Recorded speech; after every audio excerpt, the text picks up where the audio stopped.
దేవుని నామమునకు మహిమ కలుగునుగాక. ఈ పునరుద్ధాన దినమున మీకందరికీ వందనాలు తెలియచేస్తున్నాను. ఎలా ఉన్నారండి? అందరూ బాగున్నారా? ప్రతిదినము మీ కొరకు, మీ కుటుంబాల కొరకు మేము ప్రార్థన చేస్తున్నాం. మీరు కూడా మా కొరకు, మా పరిచర్యల కొరకు అనునిత్యము ప్రార్థించవలసిందిగా ప్రభు పేరట మీకు తెలియచేస్తున్నాం. ఈ దినము మిమ్ములను బలపరచు దేవుని మాట.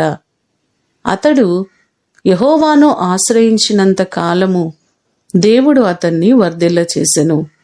2వ దినవృత్తాంతములు 26వ అధ్యాయము 5వ వచనం. ఈ భాగంలో ఉజ్జియా అనే రాజు మనకు కనబడుతున్నాడు.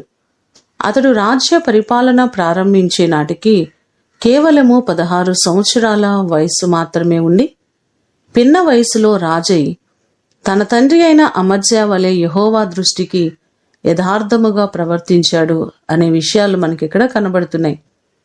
దేవుని ప్రత్యక్షత విషయంలో తెలివిగలిగిన జకర్యా దినములలో అతడు దేవుని ఆశ్రయించాడు. దేవుని ఆశ్రయించడాన్ని బట్టి, ఆయనను ఆధారముగా చేసుకోవడాన్ని బట్టి యుద్ధములు కలగకుండా దేవుడు అతనికి సహాయము చేశాడు. అత్యధికముగా అతడు బలాభివృద్ధి నొంది అతని కీర్తి అనేక ప్రదేశములకు వ్యాపించెను. అతడు స్థిరపడు వరకు దేవుని వలన ఆశ్చర్యకరమైన సహాయము అతనికి కలిగినని ఈ భాగములో చెప్పడం మనం చూస్తున్నాం. మనము కూడా దేవుని ఆశ్రయించి ఆయనపై పూర్తిగా మనము ఆధారపడినట్లయితే దేవుడు మనలను, మన కుటుంబాలను ఆశీర్వదిస్తారు. మనందరమును దేవుని ఆశ్రయించి ఆయన ద్వారా మనము, మన కుటుంబాలు అన్ని విషయాలలో వర్ధిల్ల చేయబడుదుముగాక. ప్రార్థన చేసుకుందాం. పరలోకమందున్న మా తండ్రి, మీ పాదములకు వందనాలు, స్తోత్రాలు.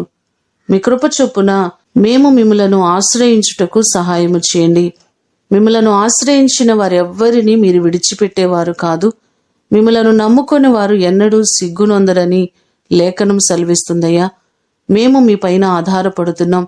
మా కుటుంబాలను దీవించగలిగిన దేవుడవు, ప్రతి వారిని ఆశీర్వదించే దేవుడు మీరే ప్రభువా.